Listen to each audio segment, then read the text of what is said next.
Mon papa est là, il va me toucher. Oh. Mon daddy est là, il va me toucher. Mon papa est là, je suis plein de confiance. Mon papa est là, il prend, oh oui, mon papa.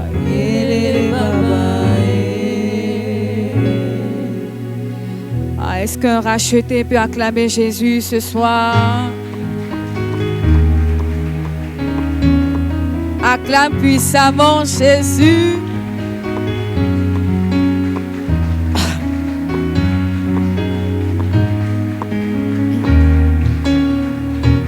Amen, amen, amen, amen.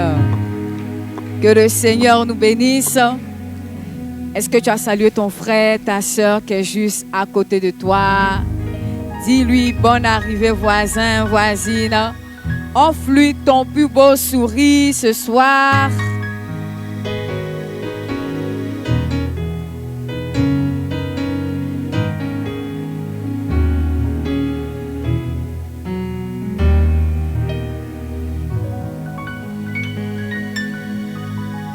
S'il ne te répond pas, change de voisin, change de voisine.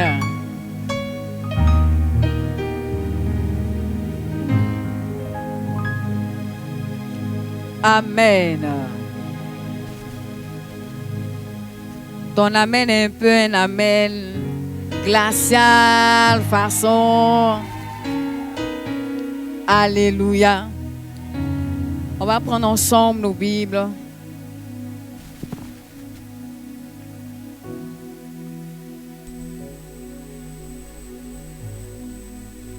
Dans 2 Colossiens 3 à partir du verset 23.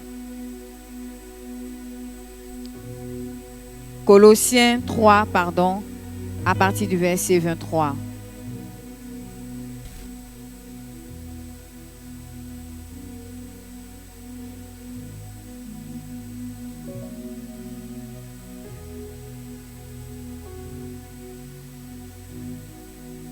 Vous y êtes.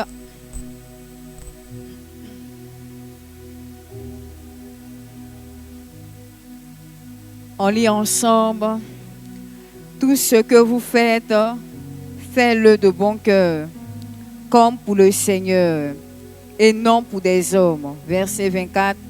Sachant que vous recevrez du Seigneur l'héritage pour récompense. Servez Christ le Seigneur. Amen. On peut se rasseoir.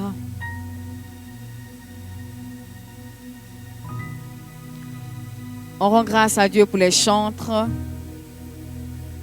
Vous pouvez aller vous asseoir, que le Seigneur vous bénisse. Amen. Le dimanche, nous avons été enseignés sur bon et fidèle serviteur. On a dit que être bon et fidèle serviteur, c'est celui qui ne dépend pas de lui-même. C'est celui qui ne fait rien par lui-même. Mais il a un chef, il a un maître. C'est celui qui accepte l'autorité qui est établie sur sa vie. Être un bon serviteur, c'est celui qui ne suit pas ses propres voies. Parce que lorsqu'on vient au monde, c'est vrai qu'on vient, mais on vient par le canal d'une personne. Et c'est cette personne appelée une mère qui nous emmène à pouvoir grandir dans la vie, qui nous montre les baies à bas. Et c'est pareil aussi avec être un bon serviteur. Mais le verset que nous venons de lire nous montre que être un bon serviteur ne se limite pas seulement à faire des tâches, ne se limite pas seulement à le dire haut et fort, à s'auto-proclamer, je suis bon serviteur. Est-ce que tu sais que moi, je suis un serviteur que Dieu reconnaît? Oui, c'est bien de le dire. C'est bien d'être un bon serviteur selon le cœur de Dieu. Mais on doit comprendre que être un bon serviteur, c'est aussi être un serviteur qui fait toutes choses de bon cœur, comme pour le Seigneur et non pour les hommes. Alléluia. Et ce que je suis venu enseigner ce soir, c'est faire tout pour Dieu. Alléluia. Être un bon serviteur, c'est celui qui fait tout pour Dieu. C'est celui qui ne cherche pas son propre intérêt. C'est celui qui ne vient pas dans la maison de Dieu pour faire les tâches, pour nettoyer l'église, pour veiller sur les âmes, parce qu'il veut être vu par les hommes. Et c'est ce que le texte nous dit. Tout ce que vous faites, faites-le de bon cœur. Dieu a parlé ici de bon cœur parce que le cœur est quelque chose qui est important pour Dieu. Lorsque Dieu regarde un bon serviteur et aussi fidèle, il regarde d'abord son cœur. Le cœur est un élément très important qui tient à Dieu. Pourquoi on qualifie un serviteur de bon et de fidèle? C'est parce qu'il doit avoir un bon cœur. Avoir un bon cœur, ce n'est pas seulement avoir un cœur en bonne santé, mais c'est avoir un cœur qui est un cœur pur. Un cœur pur, c'est un cœur qui n'a pas de mauvaises pensées vis-à-vis de son frère. C'est un cœur qui fait toutes choses dans le but que les autres soient vraiment à l'aise. C'est un cœur qui n'a pas de pensées malsaines, qui ne cherche pas le mal. C'est un cœur qui est totalement libre. C'est-à-dire lorsqu'il fait une action, une bonne action, il ne fait pas en disant « Mais est-ce que vous savez que c'est moi qui ai donné la paire de crêpes là à la sœur ?» Amen. Un bon cœur, c'est ce que Dieu regarde lorsqu'il qualifie un serviteur de bon et de fidèle. On dit d'une femme qu'elle a un bon cœur lorsqu'elle prend soin de son mari. Lorsqu'elle veille sur les enfants. Mais elle est aussi un exemple de belle fille chez ses beaux-parents. Dieu dit, en tant que bon serviteur, faites tout, mais faites-le de bon cœur. Quel est l'état de ton cœur? Quel est l'état de ton cœur? Est-ce que ton cœur est bon? Parce qu'à l'opposé de bon, c'est que c'est mauvais. Faites, s'il vous plaît, là, comme tout ce que vous faites. Ça ne se limite pas seulement à l'église. C'est aussi dans notre quotidien, que ce soit au travail, que ce soit à la maison, quand on te demande de faire une tâche, est-ce que tu le fais, mais tu le fais de bon cœur? Quand on voit pour aller chercher une bouteille de gaz, est-ce que lorsque tu vas sur la route, est-ce que tu charges la bouteille de gaz avec un bon cœur? Est-ce que sur la route, tu ne dis pas, parmi tout le monde à la maison, là, c'est moi seulement. Ils sont là, ils mangent sac de riz de maman de papa, c'est moi seulement on a vu. C'est qui est sûr, il y a un Dieu pour les pauvres. Qui se reconnaît? Oh oh. Ou bien au pire même, on a trempé habits. On a trempé 2 bassines d'habits. Mais c'est toi que maman a choisi pour laver les habits. Dans ton cœur, tu es là. Eh, Seigneur. C'est parce que 6h30 m'a trouvé à la maison ici. Si moi-même, hier pour mon sac, depuis 6h00, j'étais sorti là. C'est où la vie va me voir pour m'aider à laver 2 bassines d'habits. Et puis, à soleil, hein, on entend le soleil même est sorti comme ça. Amen. être un bon serviteur, comme Dieu le dit. On doit faire toutes choses, mais on doit le faire de bon cœur. On doit prier avec un bon cœur. Tu veux avoir un sujet qui doit être exaucé, tu dois avoir un bon cœur. Pourquoi Dieu a appelé David l'homme selon mon cœur? Parce que le cœur de David était pur, était sans parole méchante. Il pensait bien des autres. Tout ce que vous faites, faites-le avec un bon cœur.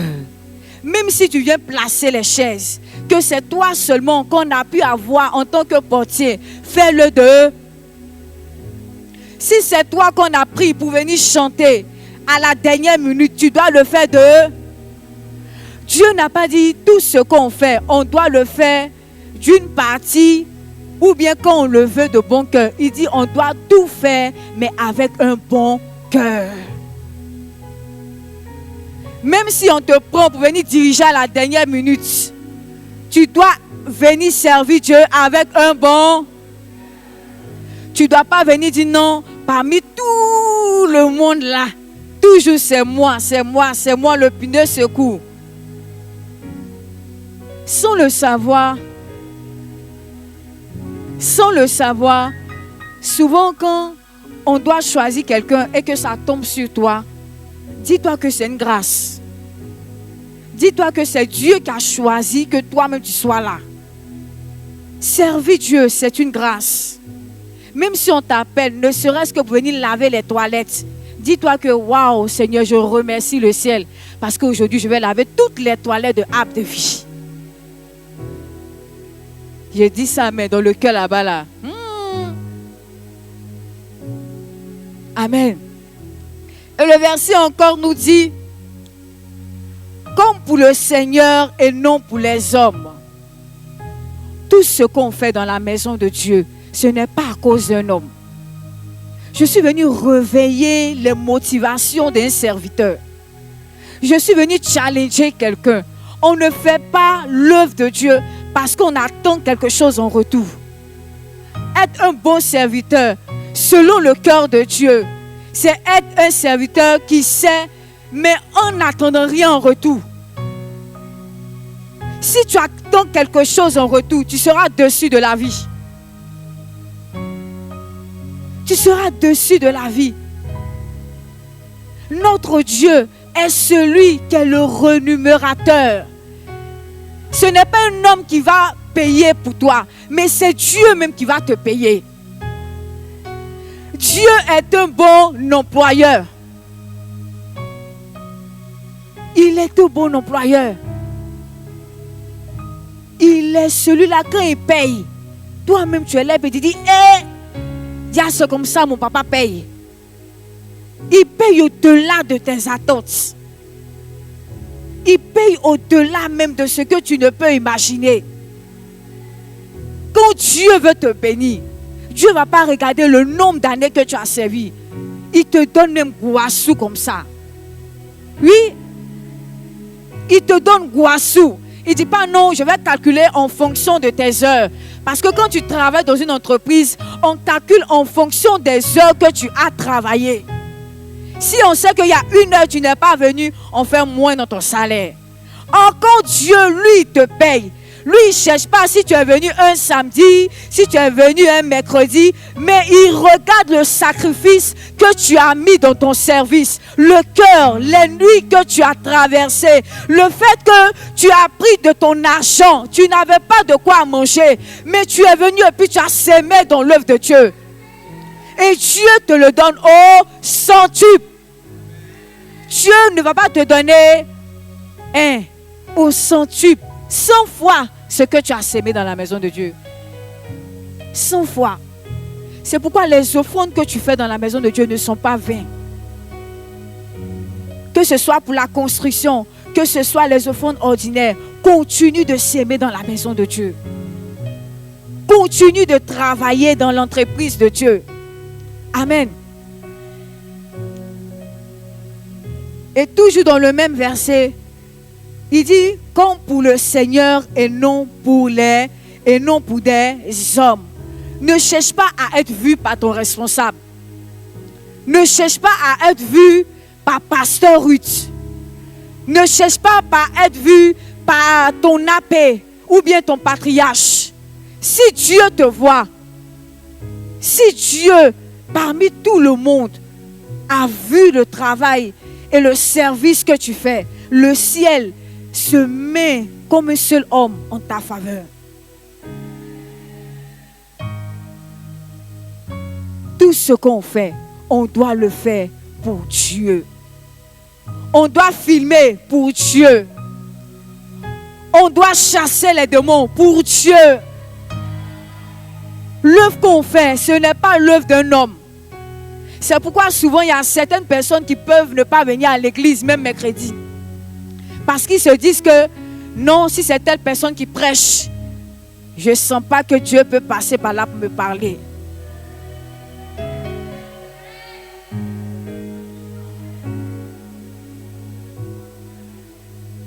C'est pourquoi souvent on trie les cultes de dimanche.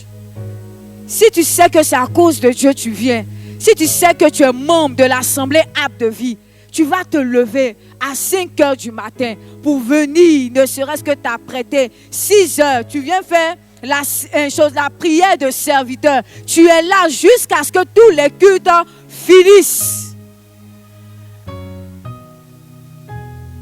Tu ne fais pas double vacation. Aujourd'hui tu viens, demain tu ne viens pas. C'est comme ton team. Amen. C'est un privilège de servir Dieu. Et ce n'est pas n'importe quel Dieu qu'on sert. C'est un Dieu qui est puissant. Il est le Père des esprits. Amen. C'est une grâce, c'est un privilège.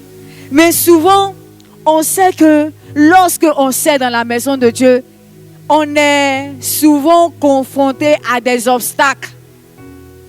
Ce qui fait que souvent on baisse dans notre service. Souvent il y a des difficultés. Souvent il y a les épreuves de la vie. Quand on parle d'épreuves de la vie, ça peut être un gourmet.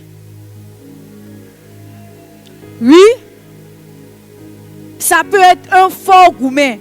Parce qu'en toute chose, il y a le bas niveau, le moyen et le plus élevé. Ça dépend de la fréquence. Amen. Ça dépend de la fréquence. Ça dépend de la fréquence. Amen. Ça dépend de la fréquence. Il y a des obstacles qui freinent notre service dans l'œuvre. Souvent, ça peut être par la perte d'un emploi qui fait que tu ne peux plus venir servir Dieu comme tu le faisais avant. Souvent, ça peut être à cause de la maladie qui fait que tu es malade, tu es malade, tu es malade, tu es malade. Mais tu ne peux plus venir servir Dieu comme il se faut. Souvent, ça peut être la galère.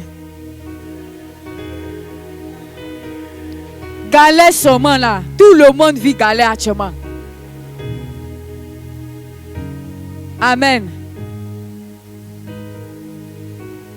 Galère. En fait, il y a des galères là. Ça ne s'explique pas. Mais ça se vit. Parce que même 25, même tu ne gagnes pas.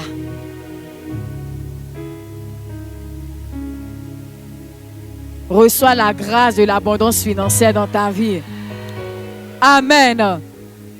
Mais on doit comprendre que ces obstacles-là ne doivent pas nous empêcher de servir Dieu. Ça ne doit pas être un frein. Ça ne doit pas être quelque chose qui va vraiment changer notre amour vis-à-vis du service pour Dieu. Que ce soit même au quotidien, vers nos responsables, pas seulement dans l'église, mais au dehors, que ce soit au travail, que ce soit dans le commerce, que ce soit même à l'école, vis-à-vis de nos éducateurs. Tous ces obstacles-là ne doivent pas nous empêcher de servir Dieu. Quel est l'obstacle aujourd'hui qui t'empêche d'être à 100% dans le service? Amen. Dis-moi, quel est l'obstacle? Il ne faut pas avoir honte. Quel est l'obstacle qui t'empêche de servir Dieu à 100%? Amen. La gestion de culte est là. Alléluia. Quel est l'obstacle? Quelles sont les épreuves de la vie? Ça peut être la perte d'un être cher qui fait que tu as perdu totalement confiance, qui fait que tu viens mais tu n'es plus zélé comme avant, qui fait que tu es là mais tu n'es pas là. Colossiens 3 nous dit au verset 24, au verset 23, comme on a lu, tout ce qu'on doit faire, on doit le faire de bon cœur pour Dieu. Mais on doit savoir et on doit prendre conscience dans le verset 24 que nous allons recevoir du Seigneur l'héritage pour récompense. Pour dire qu'il y a une récompense qui est là, qui nous attend, qui est l'héritage. Et on donne l'héritage à qui? Aux enfants. Ce qui veut dire que tout ce qui est obstacle qu'on a cité, tout ce qui peut être vraiment la galère, toute chose, vraiment, chacun sait quelle est l'épreuve ou la situation, ou même, ne serait-ce que par les offenses. Les offenses, souvent nous freinent dans notre service. La frustration. La frustration est quelque chose qui nous empêche d'être vraiment efficaces dans l'œuvre. De pouvoir rendre service à la maison, de pouvoir rendre service même à ses enfants. La frustration, c'est aussi quelque chose, c'est un obstacle aussi. Les offenses. Je suis venu, je t'ai mal parlé, ton âme a été blessée. C'est parce que tu es venu devant moi que je t'ai parlé.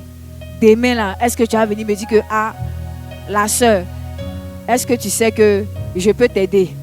C'est parce que je t'ai prêté de mon temps, de mon service que tu as eu à me parler comme ça. C'est ça, non? Les tu me regardes comme ça. Amen. On doit bannir ces choses. Parce qu'on doit être conscient que parce qu'on ne fait pas pour les hommes, il y a une récompense que Dieu va nous donner, un héritage. L'héritage, c'est un ensemble de biens, de droits et obligations, c'est-à-dire de patrimoine matériel qu'on transmet à une personne à son décès ou de génération en génération. Il y a une récompense que Dieu a prévue pour toi et pour moi. Et on ne doit pas vraiment se relâcher. Je veux encourager une personne qui était dans une tribu, peut-être qu'il ne se sent plus dans la tribu. S'il te plaît, reviens à ton premier amour. Reviens dans ta tribu. Viens servir dans ta tribu. Alléluia. Sois présent, sois là. Parce que il y a une récompense, un héritage que Dieu nous donnera comme mérite. Et puis le verset 24 dit, servez Christ le Seigneur. C'est pour dire, on sert Christ notre maître. On sert Christ notre maître. C'est pour que les amis, servez Christ le Seigneur. Qui parle de Seigneur, parle de maître. Notre patron, notre chef, c'est Christ. Amen. Et une clé que je vais partager est faites tout pour Christ. La clé que je veux partager est avoir les yeux fixés sur le Seigneur. On doit avoir les regards fixés sur Christ. Parce que c'est lui qui fait toutes choses. C'est lui qui nous récompense. C'est vrai qu'on peut se dire que je fais tellement de choses. Je suis présente. Je suis là. Quand on m'appelle, en tout cas, je suis là. Je suis présente. Quand on dit qu'on a besoin de quelqu'un, c'est moi. Mais tu dois savoir que même si l'homme n'a pas pu te récompenser, Dieu va te récompenser. Amen. Dieu va te récompenser. Dieu ne laisse jamais d'être sur sa tête. Parce qu'il va te donner une récompense même que toi-même tu vas dire, waouh Seigneur, tu es vraiment bon et fidèle. Avoir les yeux fixés sur le Seigneur. Tes yeux ne doivent pas vaciller. Même si Dieu a dit qu'il va nous récompenser, on ne doit pas avoir les yeux sur notre passé. On ne doit pas avoir les yeux sur les choses du monde. On doit garder les yeux fixés sur Christ. C'est pourquoi la Bible dit, lorsque on tourne nos regards, je pensais que tu allais m'aider. Oh oh. Lorsqu'on tourne vers lui les regards, Psaume 34, 6. Lorsqu'on tourne vers lui les regards, on est rayonnant de joie et le visage ne se couvre pas de honte. Lorsqu'on tourne les regards, lorsqu'on fixe les yeux sur Jésus, lorsqu'on se dit que même si ça ne va pas, je servirai Dieu. J'ai le regard sur lui. Même si aujourd'hui, je n'ai pas de transport, mais ne serait-ce que je marche pour venir à l'église. Je n'attends pas que les hommes vraiment me donnent des récompenses.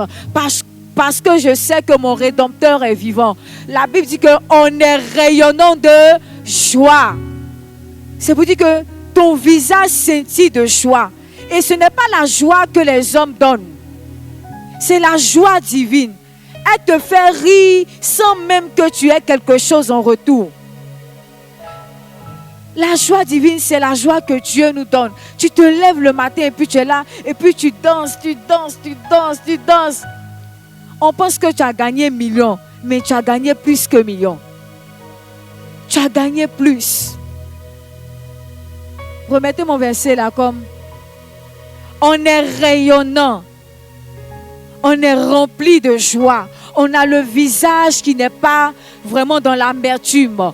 Et encore, et le visage ne se couvre pas de honte. Parce que lorsque tu mets tes regards sur Jésus, il sait que tes dettes, c'est lui qui va les payer. Il sait que ton problème de loyer, il va disposer le cœur d'une personne pour venir te payer ton loyer. Il sait que tu as besoin de transport pour aller déposer un dossier. Il va disposer le cœur d'une soeur pour t'appeler, pour te dire, allô, est-ce que tu n'as pas besoin d'une telle somme?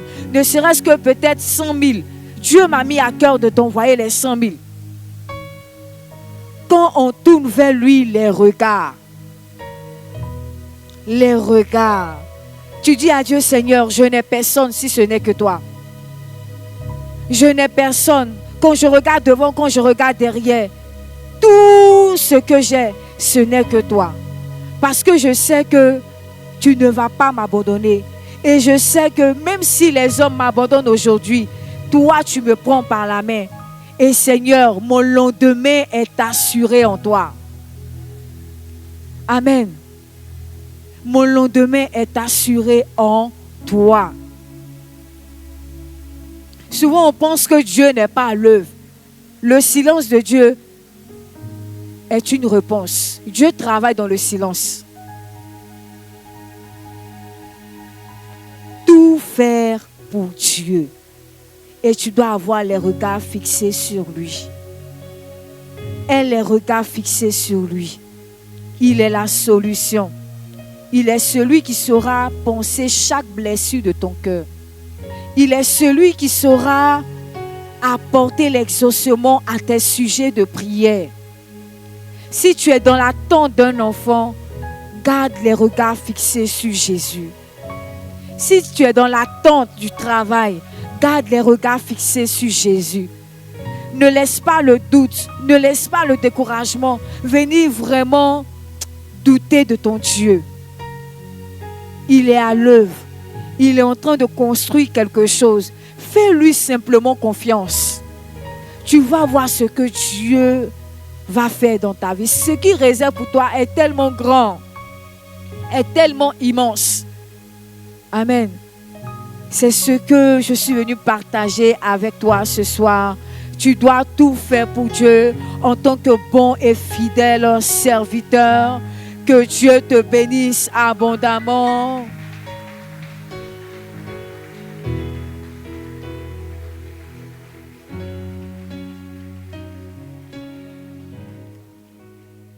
Amen. Nous allons prier.